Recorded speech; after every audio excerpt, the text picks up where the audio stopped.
Que là, c'est moi qui fais l'enseignement ce matin. Nous sommes en guerre, notre série. Et là, on est rendu à la cuirasse de la justice. Fait que là, cuirasse, c'est quoi donc la cuirasse? Rappelez-vous? Cuirasse?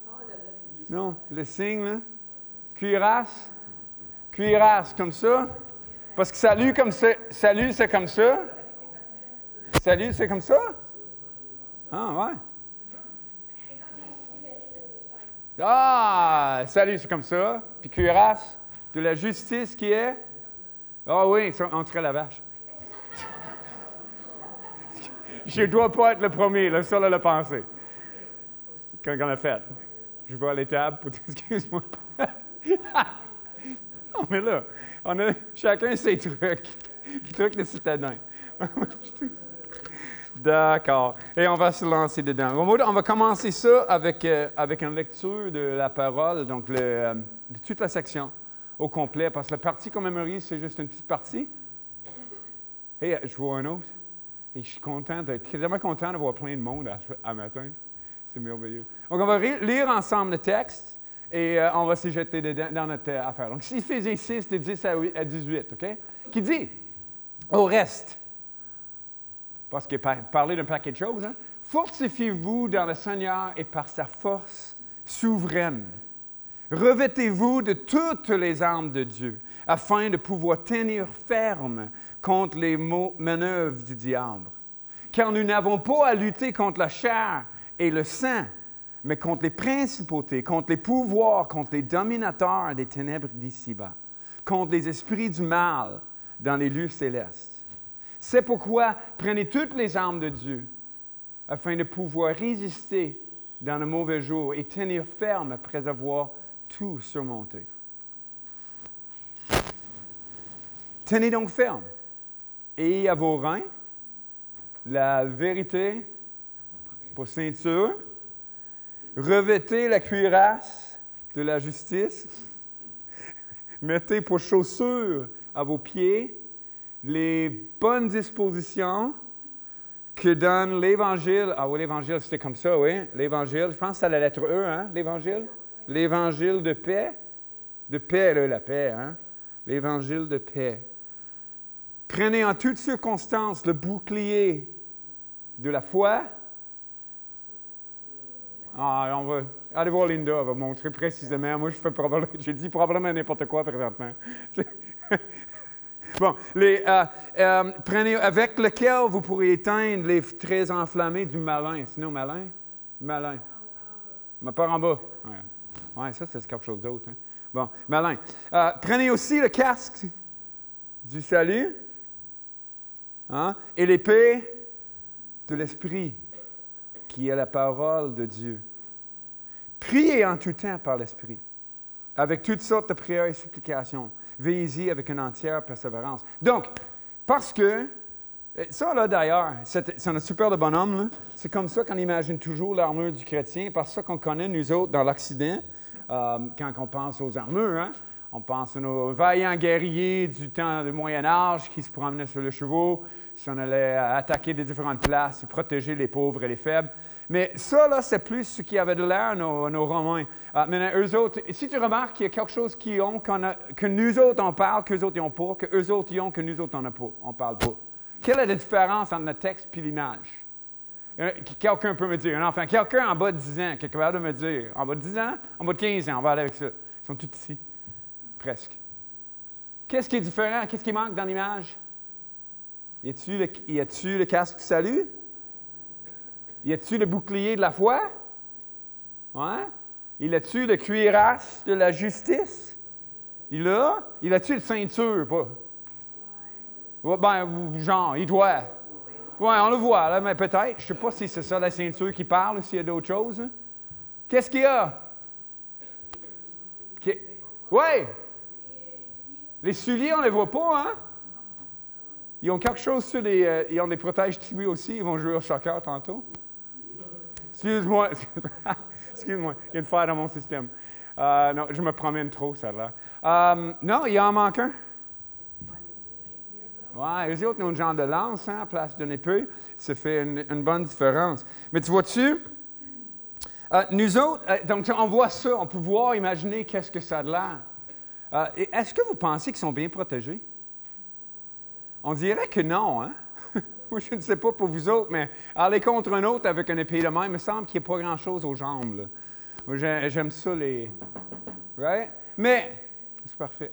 Mais, parce que nous autres, on n'a pas vraiment des références du soldat comme ça. J'ai essayé de penser à un exemple que je pouvais donner pour nous aider, nous autres, les Québécois. Je vais me compter là-dedans, vous me permettez? D'accord. Un Québécois aux soldats de dans le temps. Êtes-vous prêts? J'ai un invité spécial qui va nous montrer son armure. Êtes-vous prêts? Oui. Viens-t'en, notre spécialiste. Donc là, ça c'est une armure québécoise, hein? Hein? Pas pire, viens-t'en en haut, on va regarder tout ça ensemble. Et c'est nice, hein? Oui. Donc, on va essayer de deviner. Est-ce que vous pouvez deviner c'est qui? Ah ouais. Donc, on va pas faire dans l'ordre, mais on va regarder les choses. Donc, qu'est-ce qu'on pourrait comparer ça à quoi? Bouclier la foi. Oh, lui en premier? Ah, ça c'est le bouclier la foi. Ah, mais on va prendre ça en premier d'abord. L'épée. Hey, François, est-ce que tu as déjà scoré un but avec ça? Non. Pas encore? Pas encore. Mais tu souhaites, hein? Parce que ça arrive, des gardiens qui scorent des buts. Hein? Une seule arme offensive, hein? Juste une chose qu'on peut prendre pour attaquer quand tu es un gardien. Ensuite, le bouclier de la foi. Bouclier de la foi. Il est tout petit, mais c'est efficace. Il fait le job quand on sait en manier, hein? Merveilleux. Puis, quoi d'autre qu'on a? Casque du salut? On va dessus avec ça? Moi, je ne sais pas dans quel ordre qu'il faut enlever ça. Je n'ai jamais mis un stock de même. Un casque, et vous l'avez deviné, c'est qui? Fait que là, il n'y a même pas de mystère. Qu'est-ce qu'on a ensuite? Ça, on peut comparer ça, hein? Oui, l'armure, mais c'est bas aux pieds, hein? On va aller avec les chaussures à ses pieds. Eux autres, ils vont mal, par exemple, mais les chaussures des soldats romains, ça les aide un peu à avancer. Vous remarquez que M. Gardien, il est tout couvert en bas, puis eux autres, ils ne l'étaient pas. En tout cas, c'est un exemple, les enfants. C'est pas vraiment ça, l'armure du chrétien. Mettez pas ça tous les matins pour aller à l'école. Là, parce que tu pourrais. Hein? Ensuite, les ceintures. Ceinture de la justice. On va prendre ces bas. Ah, il y a d'autres choses en dessous, hein? D'accord. We're safe. Besoin d'aide avec quelque chose? Et là, on arrive bientôt à ma partie préférée. Parce que moi, j'en parle. C'est mon sujet. Donc, ceinture, on enlève les stocks. On peut-tu faire ça en premier? Ou? D'accord. On va enlever les culottes. On va voir. Ah, des pads sur le genou, puis un paquet de choses. On va garder ça. Puis ça ici, c'est de ça que je parle. Cuirasse. Est-ce que ça fonctionne? Oh oui.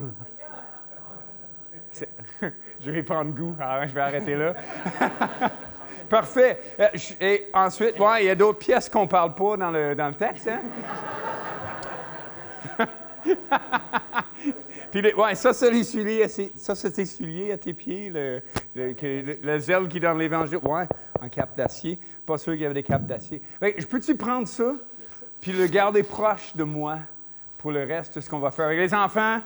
Ça, c'est l'armure. Tu sais, on n'a pas une grande référence, nous autres, à l'armure, nous, en Amérique du Nord, mais je trouve ça quand même une bonne idée, hein?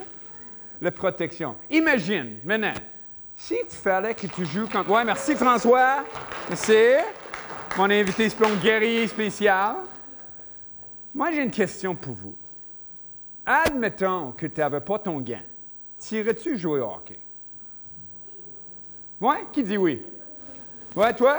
Moi aussi. Pas de gants, je pense que j'irais.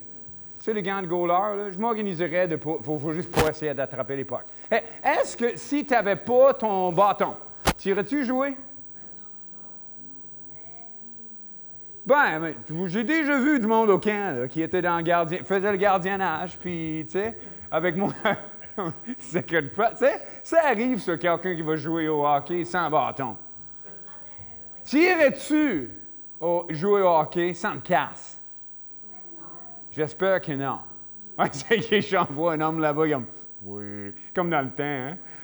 C'est qui donc Lanny McDonald, le dernier qui avait le droit de jouer sans casque? Là? On voyait ça dans les années 80, encore fin des 80, là. Il ne prenait pas de casque, c'est incroyable. Mais le casque, là, me semble, c'est important.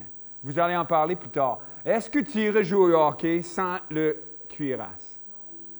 Me semble que ça couvre pas mal de ton corps, ça. Puis il me semble que c'est comme des parties. Avec le casque, là, pour moi, là, c'est comme la base. Là. Je suis capable de faire un job avec ces deux-là que je ne ferais pas si je n'avais pas ça. Hein? C'est pour ça que j'ai pris ça comme exemple pour vous autres. Puis je voulais vous montrer, c'est pour vous rappeler.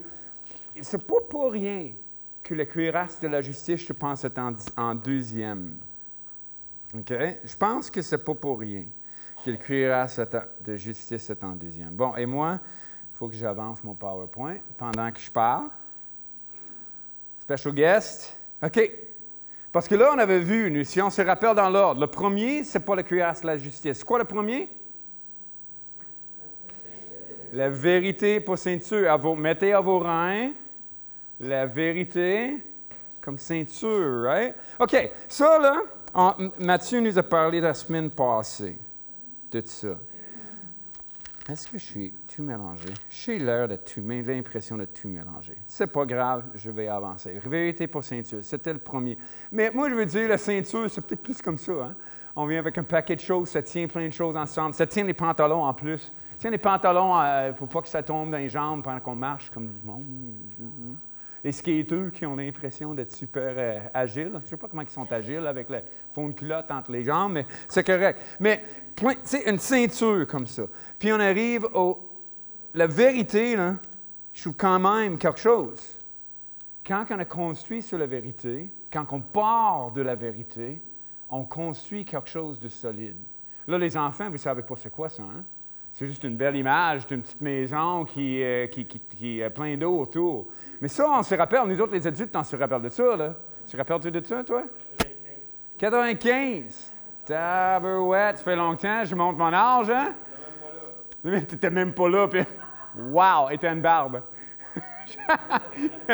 Aïe, aïe. 95 à Chicoutimi. 16? OK. À Chicoutimi, il y a eu un déluge. Comme nous autres, il y avait beaucoup de pluie, puis il y a eu des réservoirs étaient plein, puis à un moment donné, ils n'ont pas su gérer ça, puis l'eau a débordé, ça a tout fait un bout je pense que c'est un bout de terre qui tenait un réservoir qui allait vers le mais l'eau coulait, puis tout autour de ça, je n'ai pas montré la photo avant, mais il y avait un genre de grange qui est parti. Il y avait d'autres maisons construites plus tard qui avaient l'air plus solides. Si j'avais choisi, moi, j'aurais choisi l'autre maison. Mais finalement, cette maison-là a tenu avec l'eau. Écoute, c'est quoi, une semaine? C'était long, là, le déluge. Il y avait de l'eau qui coulait là, puis ça a tenu tout le long pendant des semaines et des semaines. C'est encore là, d'ailleurs. La dernière fois que j'ai visité, là, ils ont fait un genre de parc avec ça, puis il y a un peu d'eau qui coule de la porte rouge en avant. Ce qui est d'autre, ce qui n'est pas d'eau pendant le déluge, mais on en a ajouté. Pour faire drôle, j'imagine, mais pour se rappeler le déluge. Mais quand on construit sur la vérité, hein? Et ça, je trouve que c'est important, parce que c'est facile pour nous autres d'embarquer dans des mensonges de toutes sortes. On ne fait pas toujours exprès. Des fois, on se fait tromper. Des fois, il y a des gens qui nous trompent, hein? Mais on les croit, puis on roule avec ça. Puis quand on roule avec un mensonge, on a comme toutes les autres maisons, tout autour. Que quand l'eau vient, puis les problèmes viennent, à un moment donné, on rencontre la réalité, puis c'est la réalité qui va gagner. Donc, c'est super important d'être capable de vivre et construire sur la vérité, pas sur le mensonge, ou sur les tromperies, ou sur les erreurs. On ne fait pas toujours exprès, comme je disais, ça peut bien arriver comme ça. OK? Fait que là, on arrive, on a ça. On a notre concept de vérité sur lequel on construit. Puis la première chose après ça qu'ils nous disent, donc, mettez à vos reins la vérité pour ceinture, revêtez la cuirasse de la justice. OK? Puis je trouve ça intéressant que tout de suite après, la vérité vient la cuirasse de la justice. Parce que la vérité va être importante ici. C'est quoi la justice? Bien, moi j'ai cherché dans les dictionnaires. Faites-vous ça, les enfants, quand vous cherchez, vous ne connaissez pas un mot? Hein? Tu cherches dans le dictionnaire? Non, vous ne cherchez pas dans le dictionnaire. Vous levez la main et vous dites au prof. C'est quoi ce mot-là? Je sais, je suis prof. C'est ça, hein, Jacob? Hein? Et on ne cherche plus. Bon, donc, la justice, c'est vrai, c'est d'être juste. Ça arrive-tu de dire, c'est pas juste? Ça dis-tu? C'est pas juste. Les adultes en ont fait aussi. Des fois, on frappe pas la terre, là, mais ça se fait en dedans. Pas juste. Mais est-ce que ça arrive des fois que l'autre va dire à nous autres, ou va penser à nous autres? Et c'est pas juste, là. William, il est donc bien pas juste dans sa façon de me traiter. Un matin, je me suis réveillé tard, puis le premier mot qui est sorti de ma bouche, c'est critiquer ma femme parce qu'on ne m'a pas levé plus tôt que ça. C'est-tu juste ça? Pas bien, hein? Je me suis excusé après avoir eu une douche puis un peu de raison qui m'est revenue. Hein? C'est pas de ta job de me réveiller. J'ai 49 ans, je suis capable de le faire moi-même, je suis un petit peu responsable, admettons. Hein? Je blâmerai pas l'autre. Mais c'est facile de croire en mensonge, hein? Puis d'être pas juste. On peut aussi regarder ça comme équitable. Nous autres, quand on était jeunes à la maison, on avait une règle quand on partageait des choses. Connaissez-vous la règle pour des personnes qui partagent? You cut, I pick. Hein? Toi, tu coupes, moi, je choisis. Hein? Comme ça, on essaie d'aller le même. On analysait les affaires, puis on checkait pour essayer d'être sûr que ça soit pareil, parce qu'on savait que l'autre prendrait le plus gros. Hein? Mais, tu sais, la justice, c'est quand on n'a pas besoin de faire ça. Parce qu'on est équitable. Parce qu'on essaie d'avoir juste notre part, puis de laisser la part à l'autre. Là. Tu sais, à un moment donné, là, j'en ai assez, j'ai ma part, puis je passe à l'autre. C'est parfait. On a aussi la question de juste, c'est de faire ce qu'il faut faire. C'est une vie juste, là. On va faire ce qu'il faut faire. On va faire notre part de la vaisselle et du ménage et de la bouffe et du magasinage. On va faire notre part de gérer les enfants. On va faire notre part d'aller demander des faveurs aux parents. C'est pas toujours le même. On va faire notre part, faire ce qu'il faut faire. On va faire le bien dans toute situation. Okay? C'est ça qui est être juste. On peut parler d'une relation appropriée avec différents gens.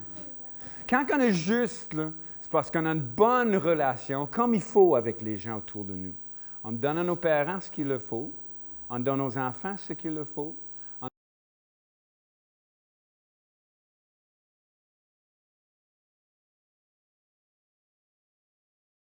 Justice l'équitable.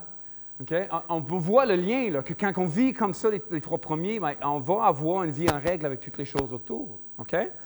Ça, là, c'est l'idée de la justice. Mais il y a deux éléments, je pense, que je peux avoir. Un, c'est le vouloir intérieur, de vouloir bien faire.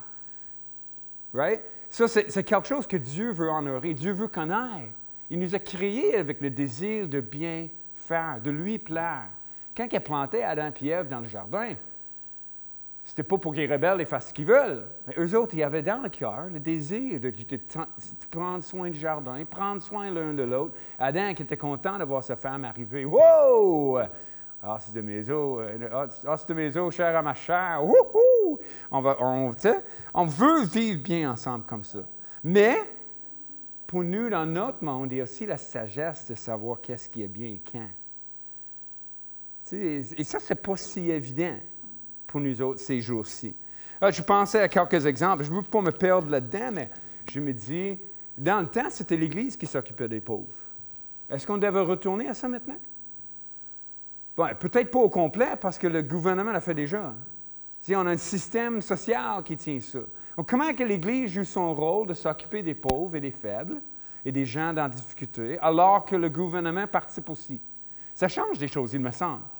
Mais c'est quel genre de sagesse qu'on peut avoir là-dedans pour le faire comme il faut? Donc, on peut bien vouloir, mais on peut aussi manquer la sagesse de pouvoir le faire. Ça arrive, ça aussi. Bon. Donc, ça, c'est la justice. OK? On a une idée, c'est quoi? La justice comme cuirasse. Oh non, pas comme cuirasse. Excuse-moi, on va aller avec le vrai cuirasse. Hein? OK? Mais ça me fait poser la question. En quoi est-ce que la cuirasse est quelque chose pour bien représenter la justice? Me semble, c'est pas clair. Me semble que j'ai réfléchi à ça, puis j'ai d'être juste, puis de vivre une vie juste, puis d'être équitable avec le monde, puis de faire ce qu'il faut faire. hein? Puis d'être en bonne relation avec tout le monde. C'est quoi le lien? C'est pas le lien que je prendrais. Je ne suis pas sûr que c'est pas le seul lien que je prendrais, moi. Il va falloir que j'ajuste ma façon de penser sur c'est quoi la justice puis comment que ça marche pour que la justice devienne cette arme défensive ici qui nous protège. OK? Donc, on va regarder ça ensemble. Moi, je pense, une des raisons pourquoi on utilise comme ça, c'est parce que ça protège tous les organes vitaux. Vitaux? Un organe vitaux. D'accord. Un organe vitaux. Un organe vital. Des organes vitaux. Le français, c'est le fun. D'ailleurs, vous regardez. Est-ce que vous remarquez, quel organe vital est-ce qu'il y a dans la main? Il n'y en a pas, hein? Quel organe vital est-ce qu'il y a dans le genou? On peut-tu vivre sans la main, sans le bras? On peut-tu vivre sans le genou? Les jambes. On peut perdre les 2 jambes puis les 2 bras, puis là, j'ai le goût de faire un commentaire sur le The Office. On peut vivre sans aucun membre, right? Il n'y a pas rien de vital dans ces espaces-là. C'est dans la tête, c'est dans le corps. C'est ça que j'ai parlé tantôt, le scarce du salut, puis le cuirasse de la justice. Hein?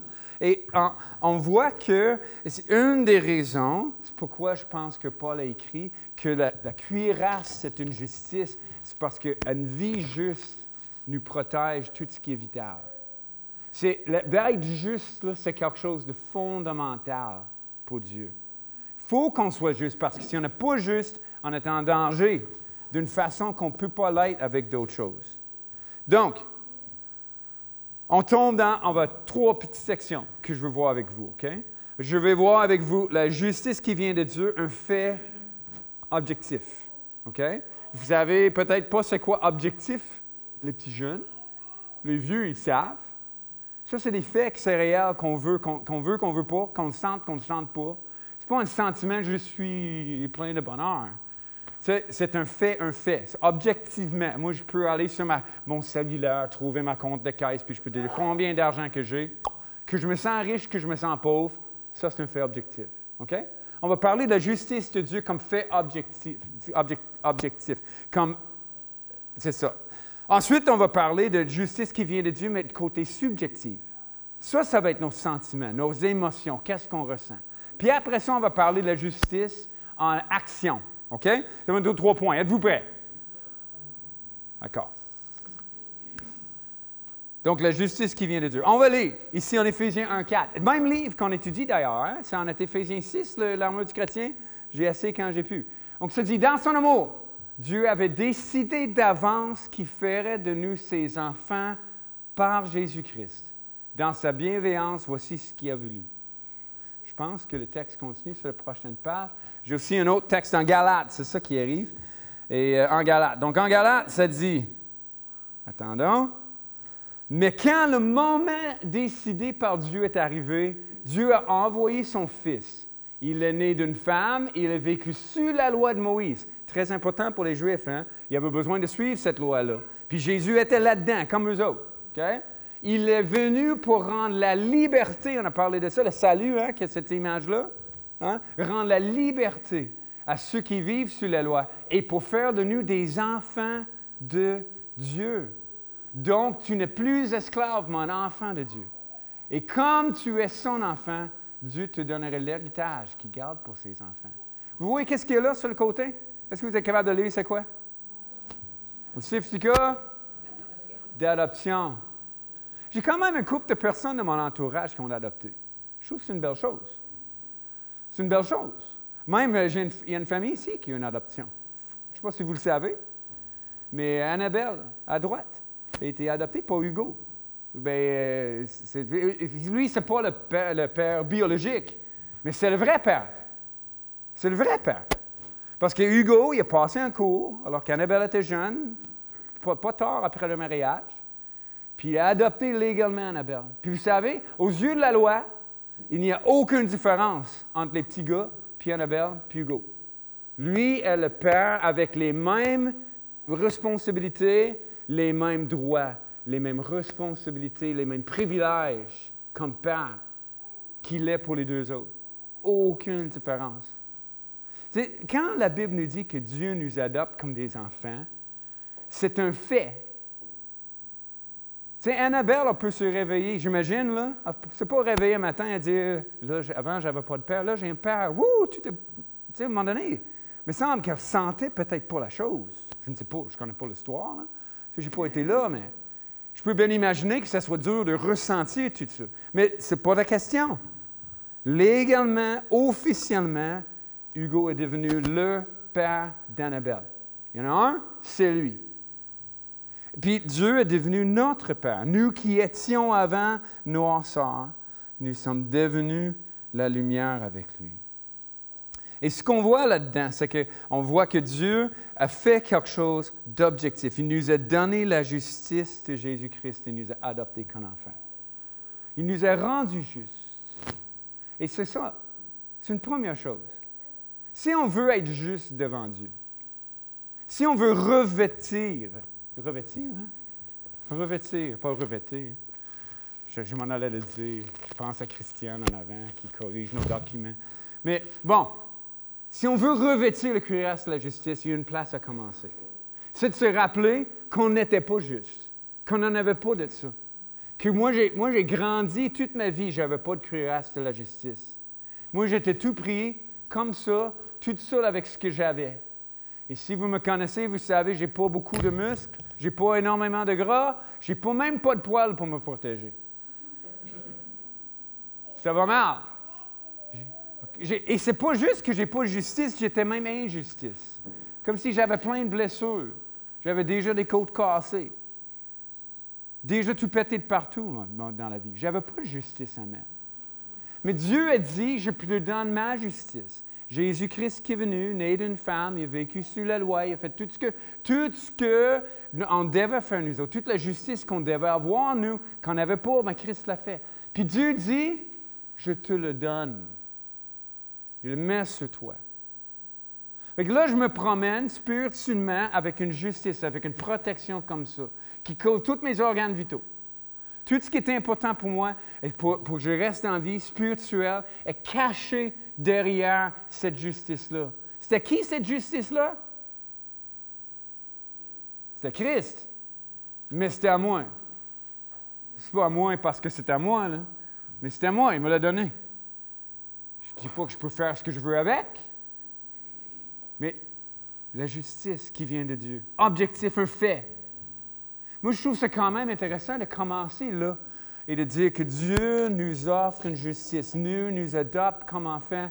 Dieu nous sauve. Puis c'est un fait fini.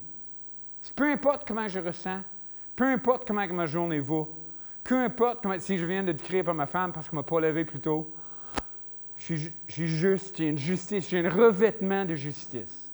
Je ne peux pas le perdre. Et c'est comme ça que je pars ma vie, moi. Comme ça, je pars ma vie avec Dieu, c'est que j'ai la justice qui vient de Dieu.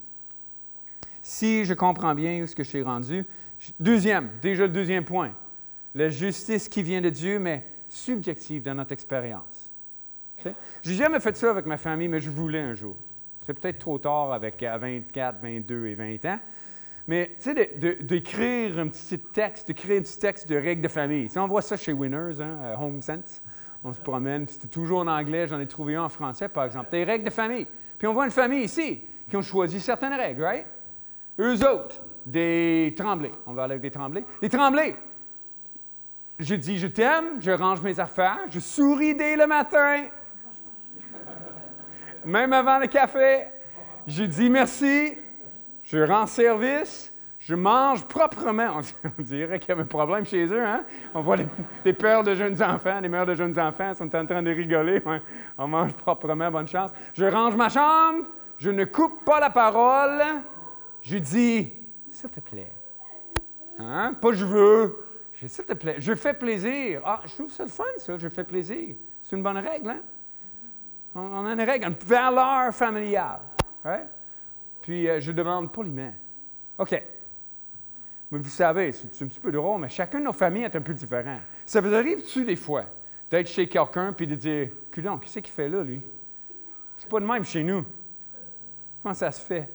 J'ai un ami qui me dit, il est venu chez nous, puis il me checkait, je coupe ma baguette, Je mets ça au toaster, je sors, je mets du beurre. Puis après, je commence à mettre du fromage en crème.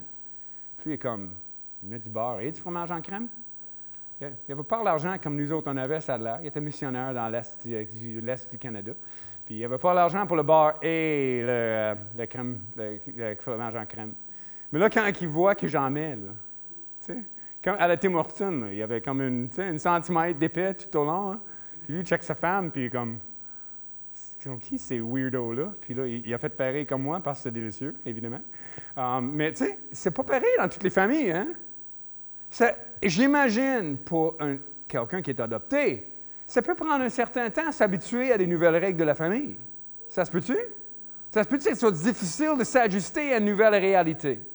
Ça se peut-tu que ce soit difficile pour nous, comme chrétiens, de s'habituer à vivre avec une cuirasse de justice qui n'est pas la mienne, qui n'est pas le nôtre, qui nous a été donnée?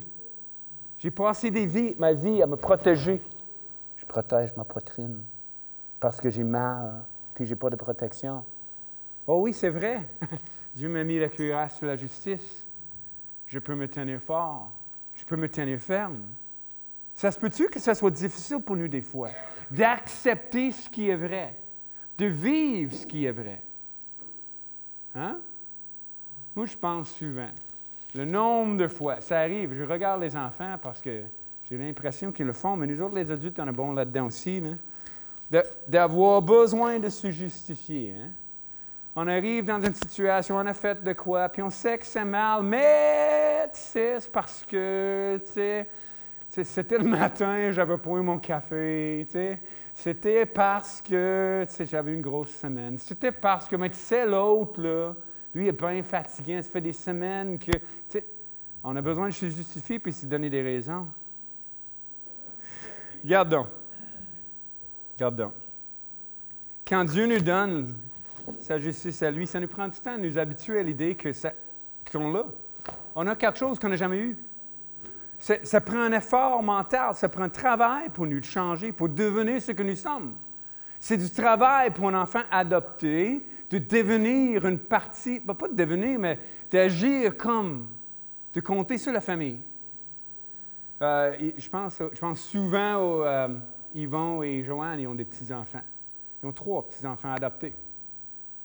C'est Mathieu, une de mes bons amis, qui les a adoptés. Mais ces filles viennent de milieux, là. C'était ouais, hein? C'est ça. Quelque chose. Mais tu sais, Mathieu et Myriam les ont aimés, comme leurs propres enfants. Puis ils les traitent comme leurs propres enfants. Ils ont les mêmes règles que les propres enfants. Ils les ont disciplinés comme leurs propres enfants. Mais ils les ont aimés, ils les ont chéris. Et c'est quelque chose. Mais moi, j'ai vu à travers des années ces enfants-là devenir peu à peu des fougères, on va les fougères, excuse-moi. Mais tu sais, ils sont devenus ce qu'ils étaient. Ils ont été proclamés par un cours dans un moment. Paf, ça se fait. Et Dieu dit, tu es juste, tu es mon enfant, tu es sauvé. Mais ça prend toute une vie pour apprendre à marcher comme un sauvé, à vivre comme un enfant de Dieu, à vivre comme un fougère. Hein? Puis, regarde, on va lire un verset ou deux. Je veux juste qu'on réfléchisse à ça en s'en allant, OK? L'esprit que vous avez reçu ne fait pas de vous des esclaves qui ont encore peur, mais il fait de vous des enfants de Dieu. Et par cet esprit, nous crions vers Dieu en disant « Abba, Père ». Est-ce qu'on crie vers Dieu?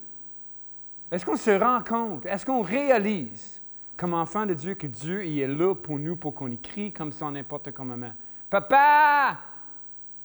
Je vous en d'aide! » On réalise-tu? Ou on fait à notre tête à essayer de les repérer toute seule parce qu'on pense qu'il va venir nous chicaner? Hein? Ça arrive-tu? On va-tu vers Dieu et dire « Hey, j'ai mal fait. » Moi, j'ai une histoire de même, parce que mes parents ont toujours dit qu'on était dans le trouble parce qu'on mentait, pas parce que ce qu'on faisait. Je ne les croyais jamais. Jusqu'à ce que je brise de quoi. J'ai le goût de raconter l'histoire, mais ça prend trop de temps. C'est vraiment drôle. Mais une autre fois. Mais finalement, j'arrive, après l'école, là, ma mère vient à la maison en premier, puis moi, après ma journée d'école, je n'ai pas écrit grand-chose parce que j'étais inquiet toute la journée. Je ne pouvais pas trouver de mensonge pour m'en sortir. Il dit,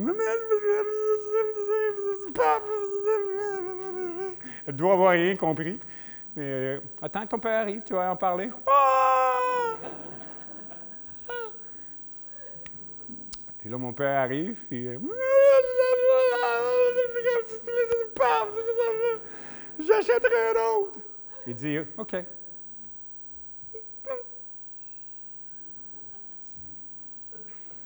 OK? All right. D'accord. Tu sais, ça m'a pris du temps d'apprendre à vivre comme un enfant de Mr. Pugh.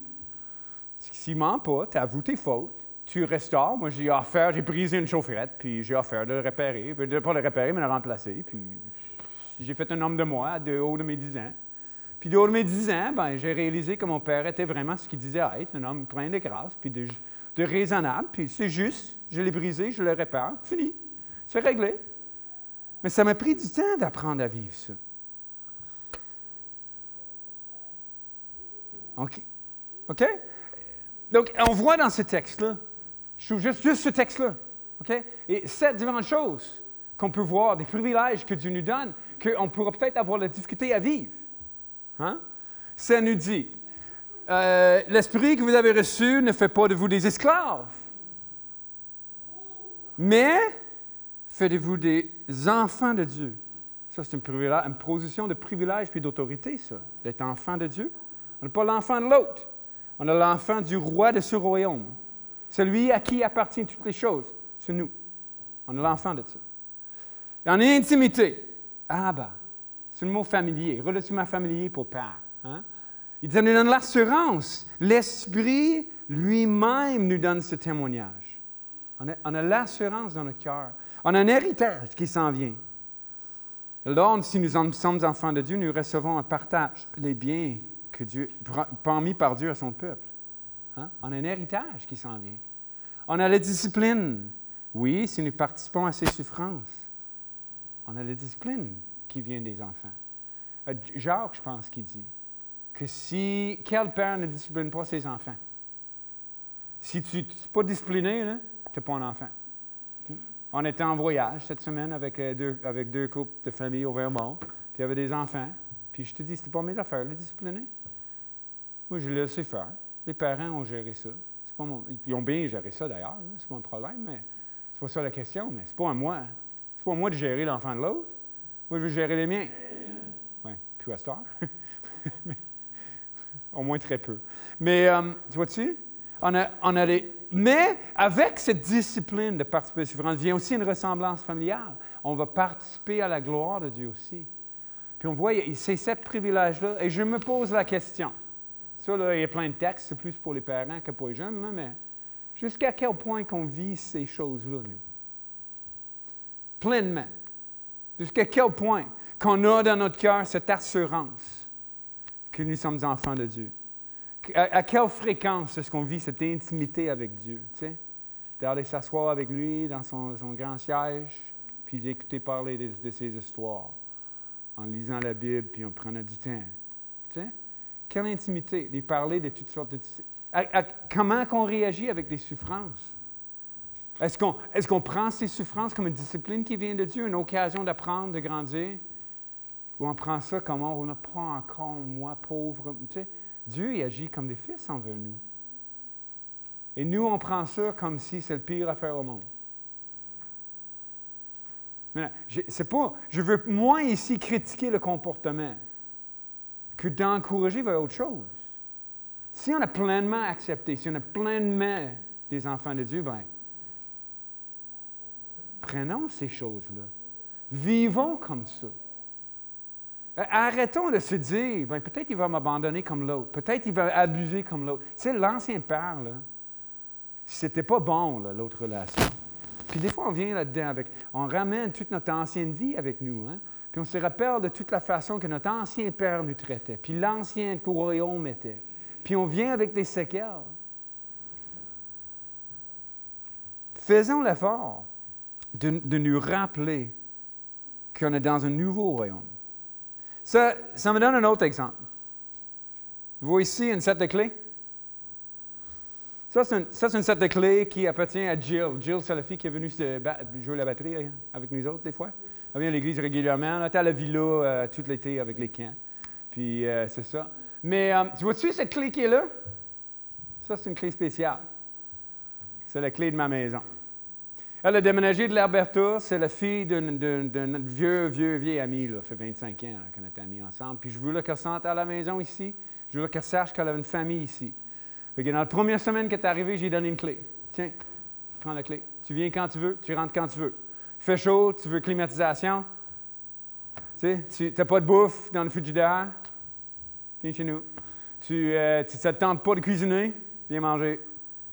Tu es tout seul dans ton appart, puis tu veux être avec du monde. Viens chez nous. Mais ce que je trouve un peu drôle, c'est que je pense que la clé est encore neuve. Il n'y a pas de scratch dessus. Parce que ça n'a jamais été dans une cadenas. On vient. C'est pas comme si on ne vient pas chez nous, mais moi, j'ai hâte pour le jour que j'arrive. Puis, tu sais, elle est venue et dit, vous étiez où?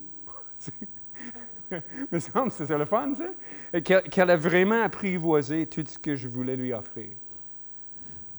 Tu sais, Dieu nous a donné un méchant set de clés avec un accès, un paquet de choses, dont lui. Rentrons. Prenons-le. Soyons pas gênés. Essayons pas de rentrer par un autre porte. Essayons pas de construire notre propre chez nous. Restons pas dans notre appart à penser comment on est tout seul. Puis on aimerait bien donc ça avec la famille de Dieu. Mais non, go. Tu as le privilège d'y être. Et d'ailleurs, joignez-vous à une vie, groupe vie, une merveilleuse place pour sentir la famille de Dieu. Hein? Hein? Hein? Hein? C'est ça, groupe d'hommes. Un paquet de belles places pour ça. Bon, donc là, on arrive au troisième. On a la justice qui vient de Dieu, un fait objectif. Lui, il nous a sauvés. Il nous a donné sa justice, sa création de justice. Là, on apprend à le vivre avec. Okay? On n'a pas besoin de se protéger de chest. On a une protection qui vient de Dieu. Okay? On n'a pas besoin de construire notre propre justice. On a une justice qui vient de Dieu. Magnifique? Et il nous reste une étape. La nouvelle étape, c'est de le mettre en action. Là, je reviens sur le verset qui dit, dans son amour, Dieu avait décidé par avance, qu'il ferait de nous ses enfants par Jésus-Christ. Dans sa bienveillance, voici ce qu'il a voulu. Il ne faut pas se rappeler que la troisième étape, c'est la troisième, pas la première. Est-ce que vous avez déjà essayé de mettre vos bobettes après vos pantalons? Ça ne fait pas de toi Superman. OK? On rit de toi à l'école. Ça ne va pas bien, là. OK? Les étapes sont faites dans cet ordre pour une raison. C'est que si on essaie de commencer par un comportement, si on essaie d'abord d'agir pour devenir un enfant de Dieu, on est dans le trouble. On ne devient pas de cette façon-là. Jill ne serait pas devenue comme une fille pour moi en défonçant la porte, puis en rentrant chez nous, puis en volant ma bouffe. Hein? Ça se fait. C'est une invitation que ça prend. Hein? OK. C'est pas de même que ça marche. On ne troque pas avec Dieu, mais on vient ici au comportement.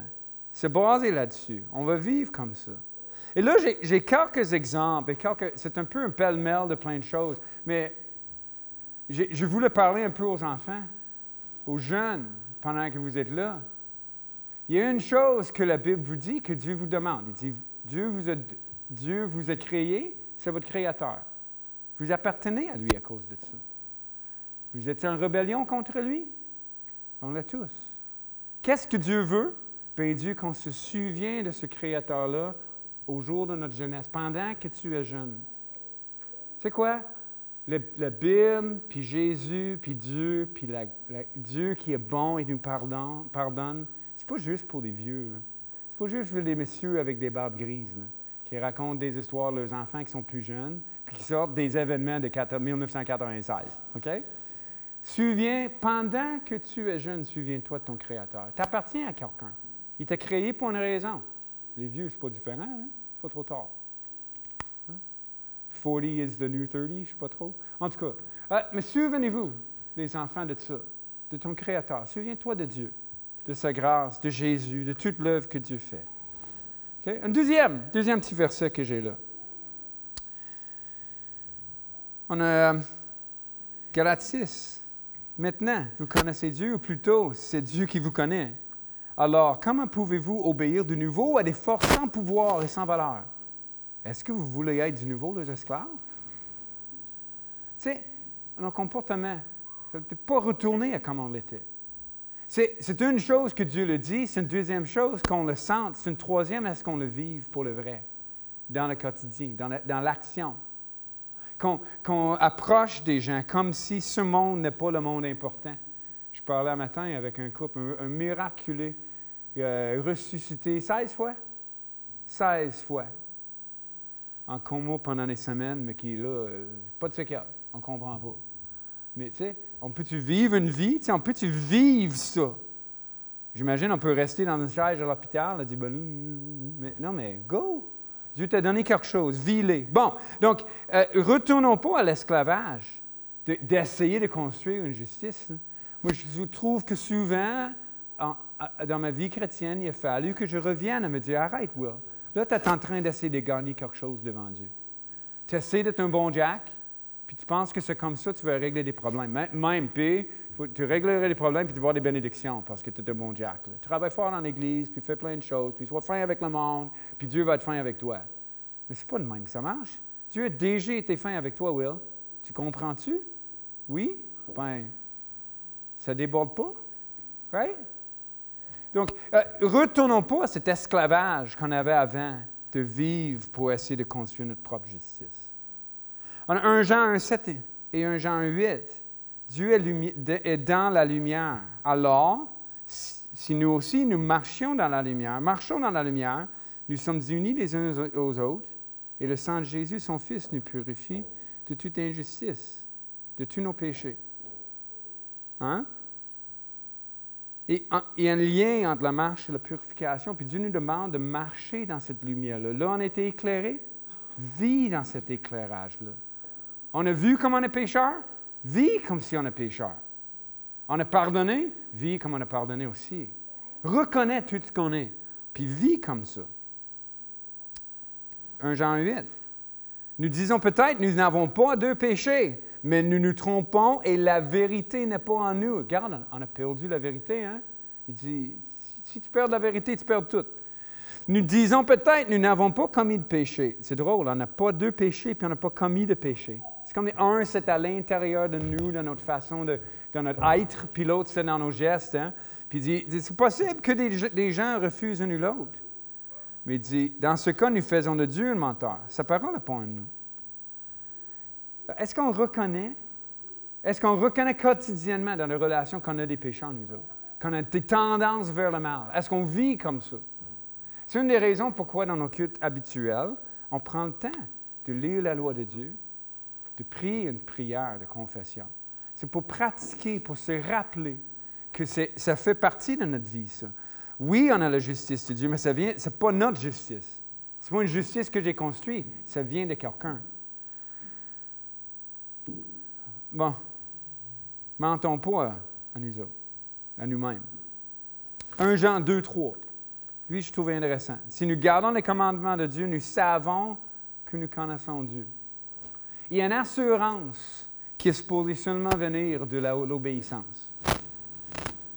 Quand on sait qu'est-ce que la parole nous dit dans quelque chose, puis on sait quelle est la volonté dans quelque chose, puis on refuse de le faire, on est supposé perdre une assurance. On n'est pas supposé se tenir devant Dieu avec une assurance, sachant qu'on est encore rebelle. Ça ne va pas avec la nouvelle nature. Si quelqu'un dit « Je connais Dieu », mais n'obéit pas à ses commandements, c'est un menteur. La vérité n'est pas en lui. Mais c'est lui qui obéit à la parole de Dieu. Son amour pour Dieu est vraiment parfait. Ainsi, nous savons que nous sommes unis à Dieu. Si quelqu'un dit « Je reste uni à Dieu », il doit vivre comme Jésus-Christ a vécu. Pas comme on s'imagine qu'il a vécu. Pas comme s'imagine, ça nous ferait notre affaire qu'il vive. Il faut qu'on vive comme la Bible nous le dit, comme l'exemple, comme les apôtres nous ont enseigné la vie de Jésus. Et je parle à moi. D'où vient mon assurance devant Dieu? Sais-tu, oui, il y a le fait objectif que Dieu qui nous parle. Oui, il y a le fait de l'apprendre subjectivement. Mais tout ça, ça paraît où? C'est-tu juste pour moi que c'est évident? Parce que c'est juste pour moi que c'est évident. Je me pose des questions. Il ne faut pas s'illusionner. C'est facile de se tromper. C'est par rapport à nos sentiments. On peut essayer d'apprendre à vivre quelque chose, mais qui est faux. Et aussi par rapport à notre réussite. Et c'est là que je dirais, de plus en plus, si à l'Église, on réfléchit à comment que la communauté est là-dedans, puis les liens avec le membership et un paquet de choses. Moi, j'entre pas là-dedans parce qu'on est en train de décortiquer les choses nous-mêmes au sein du conseil. Mais normalement, la communauté est supposée confirmer notre confession de foi. Ça ne se fait pas.